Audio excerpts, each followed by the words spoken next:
peak. This game was absolutely unbelievable. I know this is the first video on my channel, but on my podcast with a couple of my friends, I did say that this game was my final. If you want to talk about my winner pick, which was Barcelona, and my dark horse, which is Inter Milan, this was my final. Either way, my opinion was the team that comes out of this game on top would win the entire thing. Because to me, these are the two, maybe not the best teams in the competition, but I think the teams that seem most suited to actually win this competition. And boy, this tie delivered over the two legs. Just to hop into some of the big events from this game, just to start it off, Lautaro Martinez, he got injured in the first leg. We were wondering, is he going to come back? Is he going to make it back for this game? He made it back. He didn't play over the weekend in Serie A, but he made it back for this game. And that was honestly one of the big difference makers because Barcelona didn't start Lewandowski. Lewandowski didn't come on until added time in the second half and played the whole of extra time. But Lautaro with the first goal to open the scoring. DiMarco with a beautiful high press wins the ball back in Barca's half, and he gets it through to Dumfries, who we'll talk about Dumfries because Dumfries over these two legs have been absolutely phenomenal. But Dumfries squares it, Lautaro Martinez, and slots it home, and he just cannot stop scoring in this competition. Lautaro, I know he's been disrespected over and over and over again, but this is what you have to do as a top striker in Europe. Consistently deliver over the course of a competition, and that's what he's done. After that, Barca were really knocking on the door. They never gave up this entire game. I have to give them the respect for that. And they kept knocking. Pedri was creating some magic, and he almost won a penalty for Barcelona. There was a slight shout for an Acerbi handball, but didn't end up going anywhere. The referee called that off. Rightfully so, I think. I think that would have been a bit of a harsh penalty. They ended up giving that. But that didn't stop Pedri because once again, he came through with some beautiful feet, got the ball through to Olmo, and Olmo got it into Yamal. But in that instance, he really didn't have the weak foot precision that you would hope he would have.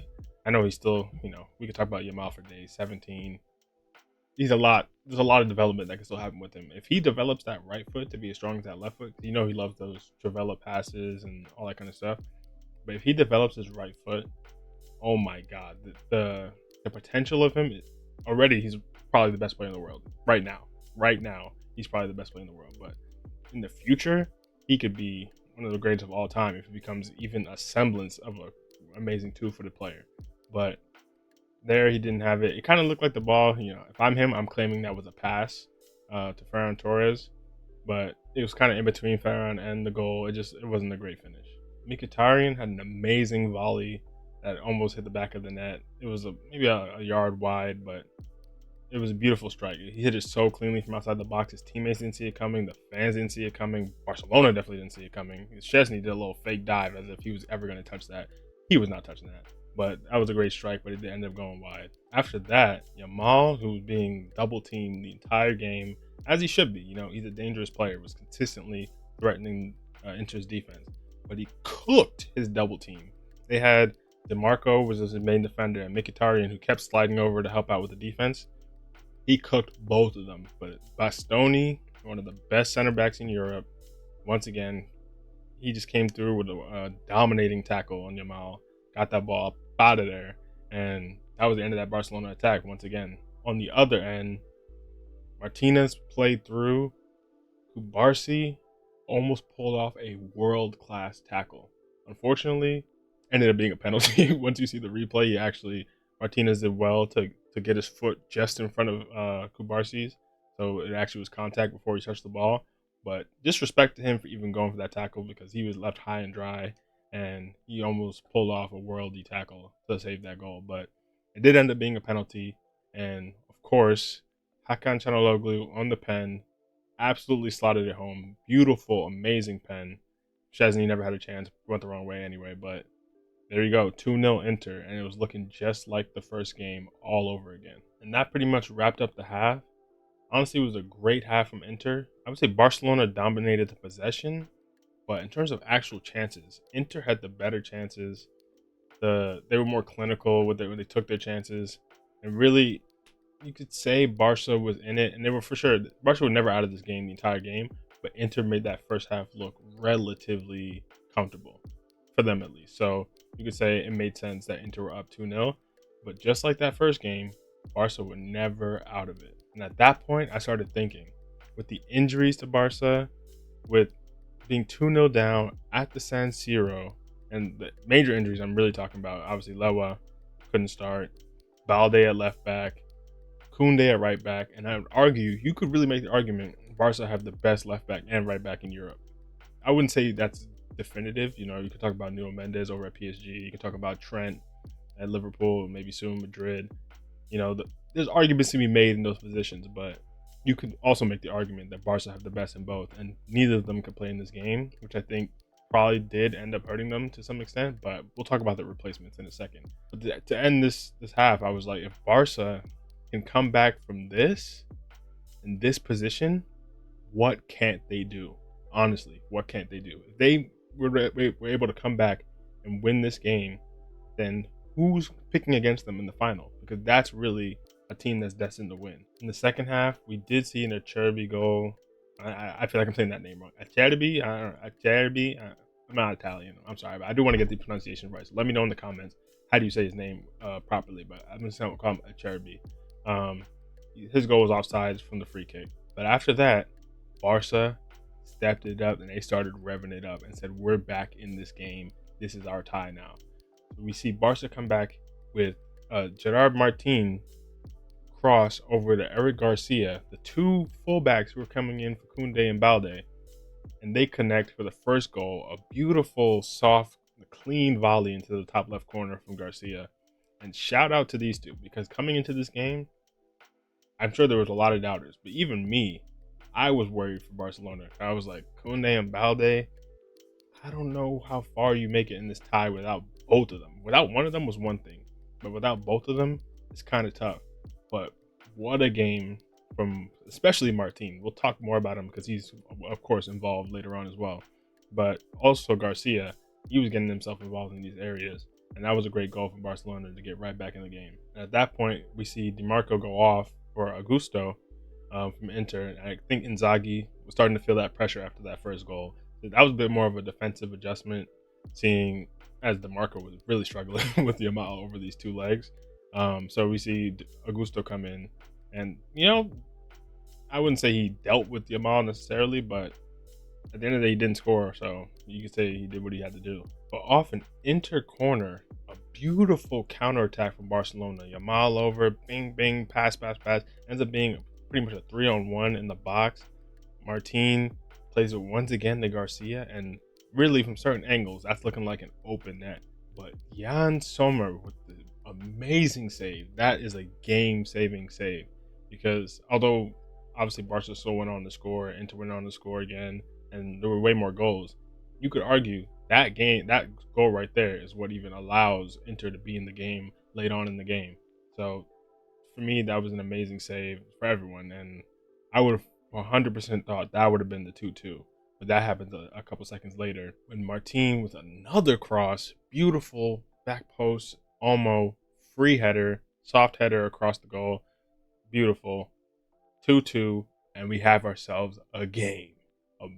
Like this tie, I honestly just feel lucky to have watched this. And I'm going to wax poetic on this tie at the end because this was just back and forth entertainment. Pure entertainment. After that, we see Yamal almost earns a pen, and that would have been crazy in itself if that ended up happening.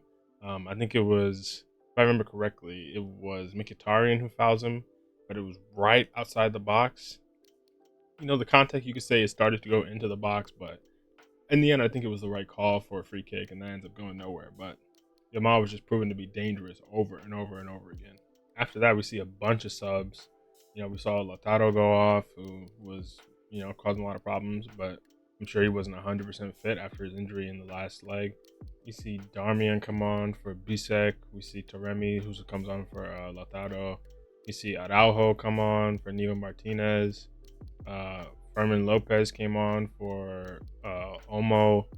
Just a bunch of subs. You saw the teams really starting to tire out toward this part of the game, see some fresh legs come on. But I would say Inzaghi was way more aggressive with the substitutes in this game, because we also saw Zielinski come in, Fratesi come in for Mkhitaryan and Çalhanoğlu. A little more youth, not that much more in terms of Çalhanoğlu, but a little more youth coming into the game. But after this is where we see the internet went crazy, because this was the remontada that Madrid were gassing up, and they're tied with Arsenal. That never happened. But Pedri wins the ball, clean pass into Rafinha, who first time Sommer saves it. Sommer was just ridiculous, but unfortunately he puts it right back in the path of Rafinha, and he's able to cleanly hit that bottom right corner. Bang, 3-2. Barcelona are up for the first time across the two legs, and that's what you call a never say die attitude right there. In this game, San Siro was losing it, because the entire time they had Inter's back, going crazy, and finally they see their team go down at home. And that's when you have to really see who has it in them to come back and win this game. And Inter did not give up at all. After this, we see Lewandowski finally come in late, very, very late in the game, to try to, I guess, close it out. Yamal had an amazing shot off the post. This guy loves the post. Like, the amount of times I've seen Yamal hit the post, even just across these two legs, is crazy. He kind of gets unlucky with some of them, but of course, in the first leg, we saw one that was post in. So, maybe it's a love affair with the post, a blessing and a curse.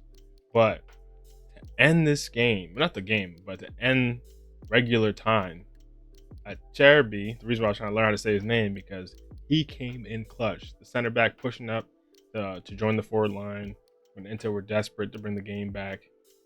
First goal this season was a beautiful poacher's finish. Dumfries once again with the assist. Dumfries was just playing out of his mind across these two legs. Assisted, very fast ball in, a lot of pace on that ball in. So Cherby, one time finish across the keeper.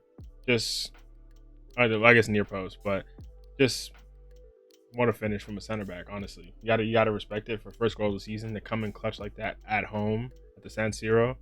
Just at that point, I was losing my mind. I was standing up, and I'm a neutral. I don't support either of these teams, but I was losing my mind because this game was delivering on all fronts. In extra time, we got to see some great hold up by Thuram. Gets it over to Taremi, who, Taremi was facing a lot of backlash online. People were not happy. Inter fans especially were not happy to see him in at times. But great hold up play, back to the goal, lays it off, and Fratesi. Honestly, I think Barca gave him a little too much time on the ball in the box. In a situation like that, he had time to get the first touch, extra touch, look up, see exactly where he wanted to place it, and he just placed it left foot, bottom left corner. Honestly, I think with the amount of Barca players that were surrounding him, they should have crashed on him way faster. But, it's extra time, tired legs, and Inter take the lead. And Fratesi running around the pitch, losing his mind, red in the face, and he ends up getting dizzy and slowing down the game like 2 minutes later, which is hilarious in itself. But just absolute scenes at the San Siro. This is the type of game where I wish I could be there. I wish I was out there in Italy. I was at the San Siro, pretending to be an Inter fan, probably with the Inter faithful, and getting on that celebration, because that was just absolute scenes to watch. And you have to give Inzaghi his respect, because that's a sub to sub goal to end that, to basically for the game winning goal, to Remy, to Fratesi, sub to sub. Gotta give Inzaghi his respect, because it's things like that that make a manager look like a genius. When your two subs connect for a goal, all of a sudden you look like, hey, you had it planned the entire time. So you got to give your respect to Inzaghi. At that point, we see Gavi and Pau Victor come in for Pedri and Kubarsi, really trying to make some last-second pushes for Barcelona. And we also saw Yamal, who, once again, some magic on the wing with a double team on him, was able to somehow, facing away from the box, but then turns last second, gets a cross in over Sommer. I think got just some fingertips to it. And Lewa climbs and gets ahead to it, but isn't able to put it away. But just once again, just chance creation is just ridiculous from Yamal this entire game. Then we see De Vrij come in for Dumfries. Finally, Dumfries subbed off. Amazing two legs, like I said, from him. And Yamal once again finds some space, gets a shot off, and Sommer with an amazing save to save the game. This guy was absolutely losing his mind, especially at his age.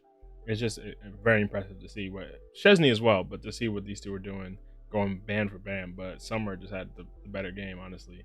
And to end the game, there was a ball coming in from the left side. DeVry, who knows how to say it and why, but that's a bar. But he's able to get a last second clearance, and that pretty much saves the game, ends the game for Inter. Inter end up winning this game 4-3, and that's 7-6 across two legs. Beautiful football. This is like the peak of the game. This is why you watch the game. This is why I even started this channel. Because last week I was watching the game.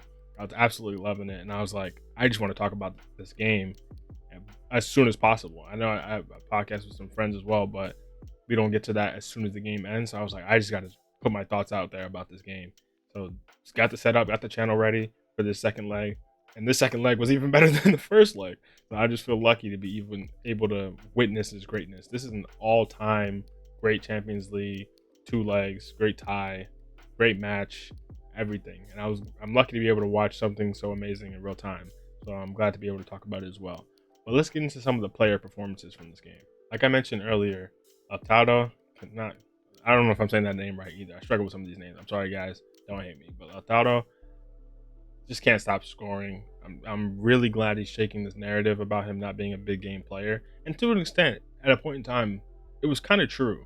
Like he did have some notable misses in big games, but over the last 2 years, this guy has been coming up big in game after game after game, and he's getting the trophies to prove it. And they go on to win this Champions League. What more can you really say about him? Can you say definitively he's not one of the top strikers in Europe? I don't know. I honestly don't know, because he's putting in performance after performance. So shout out to him. Bastoni, great in defense, great going forward. This guy's such a maverick of a center back, because he really, seeing him push up, I don't get to watch Inter all the time. I really only watch some of the Champions League. But seeing him push up the way he does into kind of like a, I guess, defensive mid, but not even really, because he's really pushing up toward the attack on that left side. It's just beautiful to watch. It's a really interesting facet to his game, and he's also locked down defensively. So shout out to him. Thuram, I wouldn't say it was his best game early, or for most of the game. Honestly, I would say he was struggling with the high line and the offsides trap of Barcelona. He was offsides a lot, but I wouldn't even say that's specific to him. We saw a lot of great players being caught by this trap over the course of the season. So he didn't have his best game, I wouldn't say, but he came up big in extra time with some of that play that led to the winning goal. And for him to play the entire game, he was really doing a lot of the work up top for Inter and a lot of the pressing. So decent game from him. Of course, Furthest with the winning goal, Tanaloglu with the penalty early on. A lot of big players for Inter. But Summer, what a game! What a game! It's hard to really go too crazy over it, because at the end of the day, you did concede 3 goals in each leg, which there's only so much really you could say about that. But still, I was impressed with the saves he did make. He was a lot of saves. Like the XG on that Garcia basically open net, I think it was like 0.87 XG or something crazy. Like that was just an amazing save from Summer, and some other saves as well. He played out of his mind to an extent. So I was really impressed with him. But over to Barcelona, Martin and Garcia, I have to give them my props, because I was worried for Barca coming into this game, like I said earlier. But this is what it means to have depth, more than just the starting squad.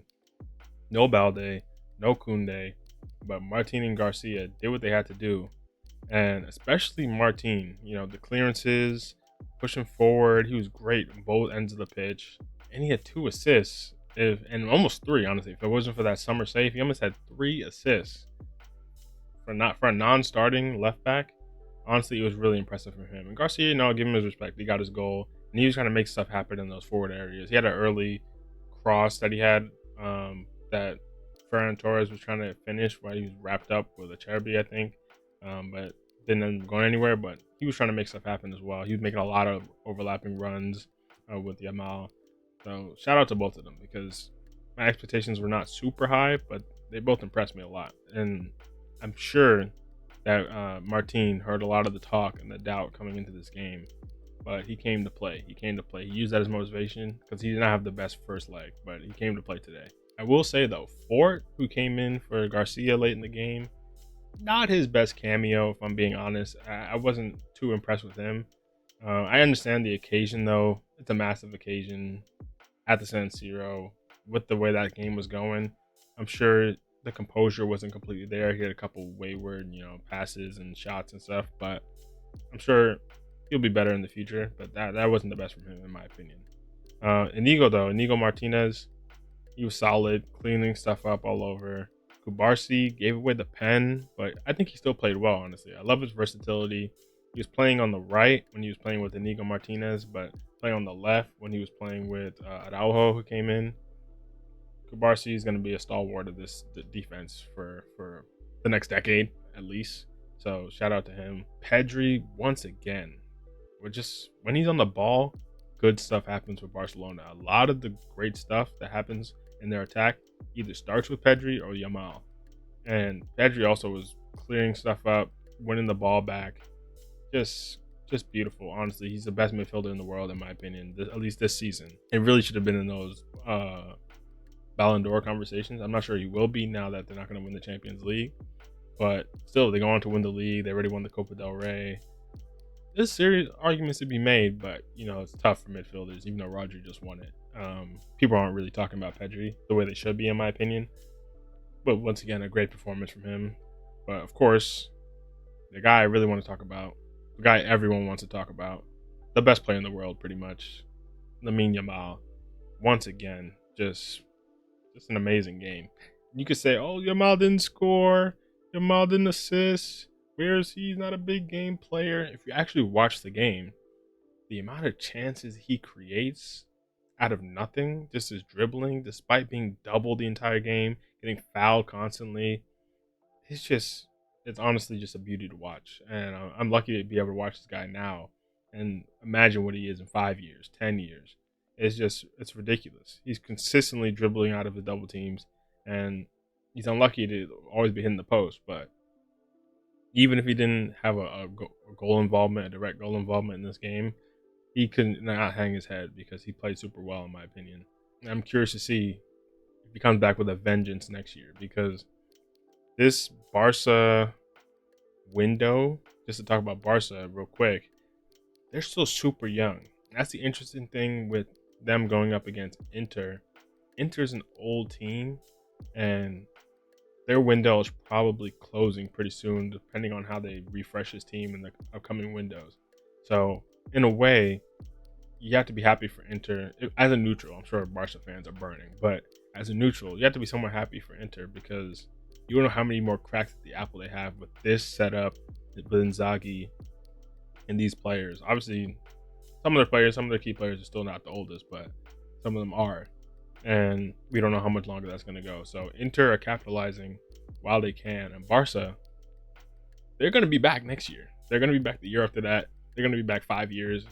If they keep holding most of these players, which they should, with these academy products, they're going to compete for years and years to come. As long as they have Hansi Flick as well, who's just an unbelievable manager, they're going to be there for years and years and years. And it's going to be interesting to see, like, if they match up again next year, to see how things change as some of these Barca players mature and develop. Like, this is something I would like to see become a rivalry, but we don't always get lucky to see repeat ties in the Champions League. But I would love to see that, because these two games were absolute magic. And random thing too, before I get into my last takeaways, I never liked these neon Barca kits, bro. I don't know why they love these neon kits. It's just not great to watch against a green pitch. But I guess they had to do it there was no color clash. Overall, though, my man of the match, I got to give it to Dumfries. I really wanted to give it to Summer because it was a standout performance, but it's hard. Like I said, when you can see 3 goals, it's hard I can't necessarily give it to you. So Dumfries, not just this game, but over the 2 legs, involved in 5 of Inter's goals, and they scored 7 over the 2 legs. He was involved in 5, 2 goals, 3 assists. Played out of his mind. I think he was coming back from injury going into that first leg, I believe. So shout out to Dumfries, because he delivered and delivered and delivered. And especially if you're talking about a fullback battle, with Barca being out, he came and showed this is what a starting fullback can potentially. Oh no, he's more of a wingback, so it's not necessarily a fair comparison. But this is what you can see from one of the best wingbacks in Europe. So shout out to him. That was an amazing performance over the two legs. Overall, like I said, this was just an amazing game. I would say Barcelona dominated the second half again, but Inter was just always there, always getting good chances. I think they probably had the upper hand in extra time, even though Barca had chances there as well. But both teams were forced to show the depth of their squads, and they both came with it. They both had it. They both delivered. Before this game, going in, my head said Inter, but my heart said Barcelona, because Barcelona were my winner pick from the start, and there's just something about them that felt destined to win this competition. Just the way they were playing this season, it felt like no matter what position they were in, they always had the ability to score the goals and get themselves out of that position. And today, they almost proved that again, which is why really this game was truly a toss-up. But this game, Inter also showed they also have a never say die attitude. And when you have two teams that have a never say die attitude, that's when you get peak football, peak entertainment. And I was absolutely gassed to be able to watch this match live. Both of these teams going at it. And like I said from the start, this was my final. Personally, this was my final. PSG, maybe the best team still in the competition. I don't know. Arsenal could definitely still win it tomorrow. But to me, these are my two teams that I really felt like were going to go all the way. And it was an absolute pleasure to watch. I feel lucky to have witnessed an all-time legendary tie. And to be fair, as much as I would have wanted this tie to be the actual final, that would only be one game, and that would literally be robbed of one of these games because we had two back-to-back bangers. So at the same time, I'm not mad that this was only a semifinal, but it's one of the greatest semifinals of all time, probably. So amazing to watch. Moving on from this, Barca at the weekend have another Clasico on their hands, and Madrid should smell blood in the water after this tie. Barca playing 120 minutes, playing their heart out, scoring a ton of goals, conceding a ton of goals.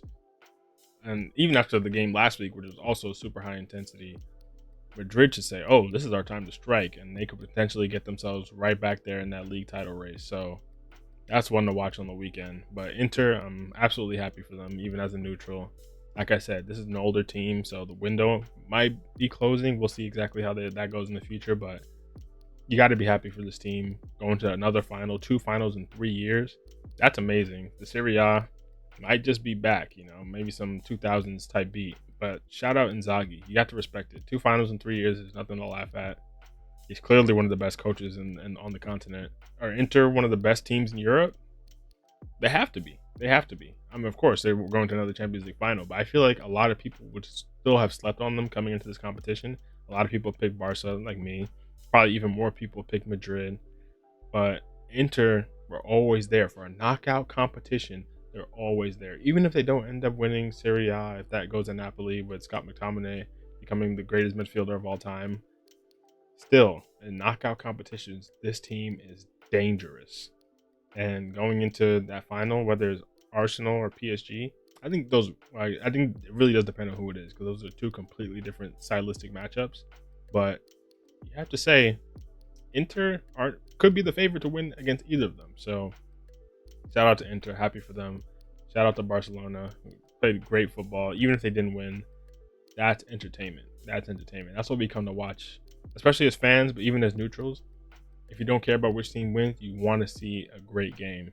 And Barcelona delivered that. So you can always be appreciative to them for that. But let me know what you guys thought about this game.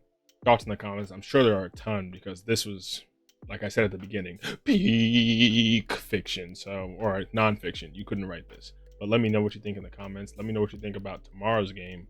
And let me know also, I'm curious what you think about potential matchup. Inter versus Arsenal, Inter versus PSG. Who do you think Inter has a better chance against in the final? I'm very curious about that. So let me know in the comments, like, subscribe, all that good stuff. And I appreciate you for checking out this video. See ya.